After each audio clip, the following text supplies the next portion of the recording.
দাম বৃদ্ধিৰ বিৰুদ্ধে সৰব সদৌ অসম ছাত্ৰ সন্থা।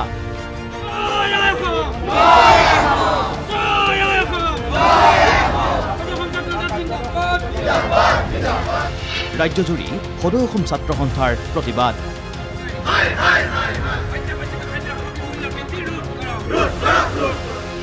ঠায়ে ঠায়ে বিক্ষোভ কাৰ্যসূচী।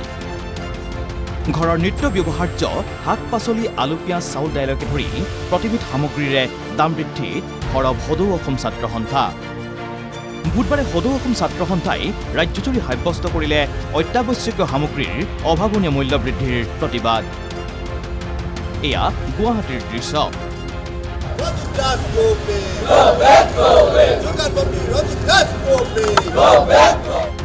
সদৌ কামৰূপ মহানগৰ জিলা ছাত্ৰ সন্থাৰ উদ্যোগত শ্বহীদ ন্যাসৰ পৰা লেম ৰোডলৈ বাহিৰ কৰা হয় প্ৰতিবাদী সমদল। চৰকাৰ তথা বিভাগীয় মন্ত্ৰীক দাম বৃদ্ধিৰ ৰোধত চূড়ান্ত ব্যৰ্থৰ অভিযোগ তুলি এইদৰেই সৰব হ'ল সদৌ অসম ছাত্ৰ সন্থাৰ নেতৃত্ব।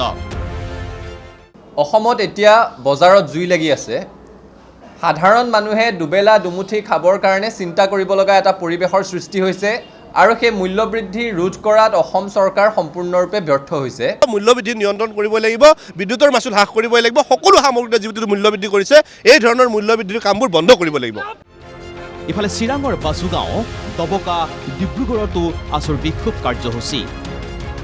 সকলোতে আছুৰ সৰব কণ্ঠ দাম বৃদ্ধিৰ বিৰুদ্ধে।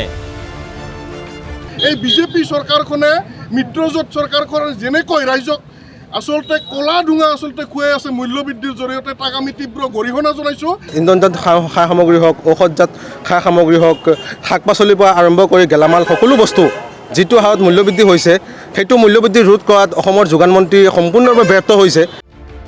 এয়া গোৱালপাৰা, মাজুলীৰ গড়মূৰ তথা দক্ষিণ শালমৰা মানকাচৰৰ হাতশিঙিমাৰীৰ দৃশ্য।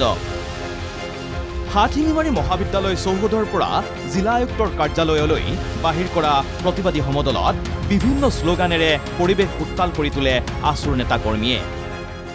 আমাৰ মেডিচিনকে ধৰি আদিকে যি হাৰত মূল্য বৃদ্ধি কৰিছে এয়া অসম চৰকাৰৰ ব্যৰ্থতা বুলি আমি ক'ব পাৰোঁ। ইফালে উত্তৰ গুৱাহাটী, শিৱসাগৰ নগৰ, সোণাৰীতো আছুৰ প্ৰতিবাদী মিছিল।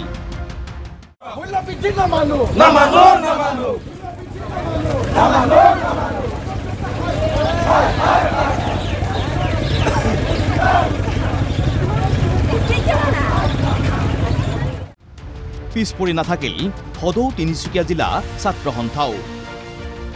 অত্যাৱশ্যকীয় সামগ্ৰীৰ দাম বৃদ্ধিৰ প্ৰতিবাদত এইদৰেই বুধবাৰে ৰাজ্যজুৰি দেখা গ'ল ছাত্ৰ বিক্ষোভ।